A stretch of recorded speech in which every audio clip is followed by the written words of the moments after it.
And the reality is, you don't have to feel qualified to be obedient to Jesus. So if Jesus envisioned something more for the church than you just going and consuming a sermon, he wants you to get in the game, just like the fishermen 2,000 years ago.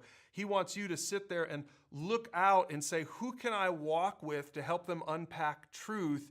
So many people, when they hear that, they say, whoa, I don't think you're talking about me. I don't think Jesus would use someone like me. I don't have a degree. My pastor's the one that has a degree. But remember, Jesus wants to connect regular people with regular people. We call that mentoring. We've actually created the resources at PursueGOD.org to empower just that. We want to empower parents to help their kids.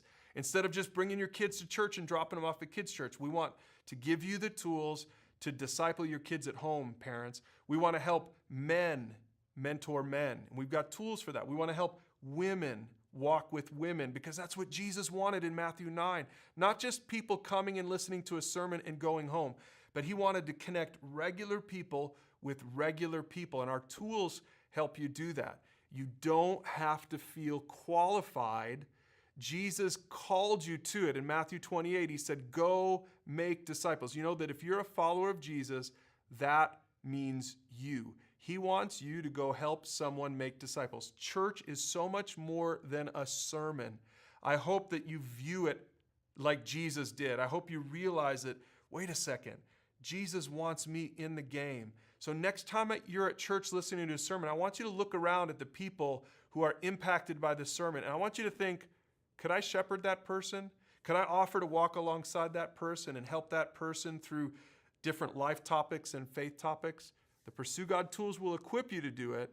Jesus called you to do it. You don't have to feel qualified to answer the call for Jesus. Now, we sat down in the studio and we talked to a few regular people who are doing this, and I want to end this video by showing you what they had to say about it. So for you guys, did you feel, when you first started discipling people, did you feel qualified? No. Not even close. It's uncomfortable. Right. It makes you feel like you're in a position of authority when you might not feel like you have any authority.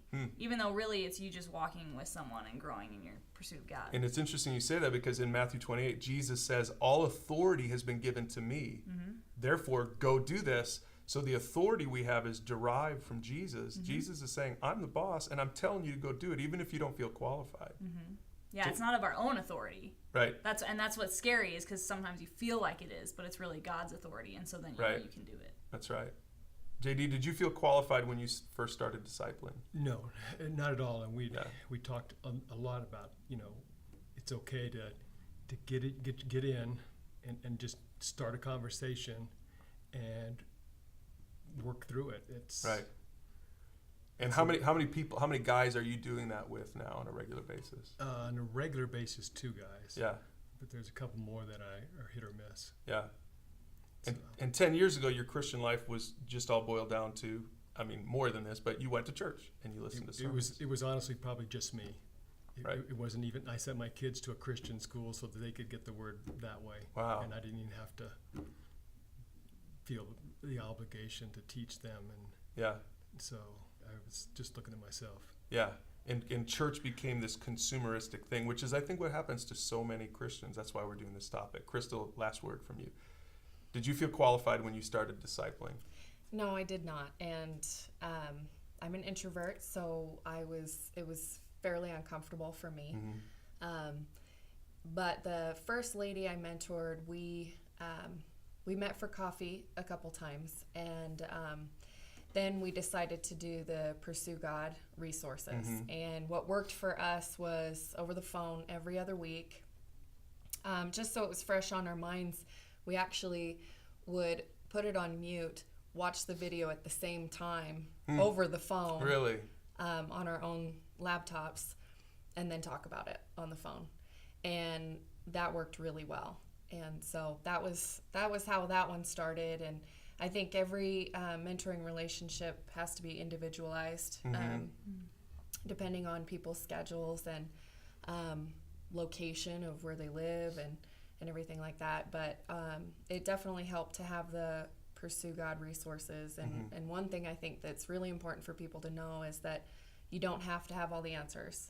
So I know new believers who are actually mentoring people who have been believers for a long time. Wow, that's cool. And I think that, you know, you don't have to feel like I have to know all the answers, because the answers are out there. You just might have them not at the moment, but it's always something you can, you know, find out.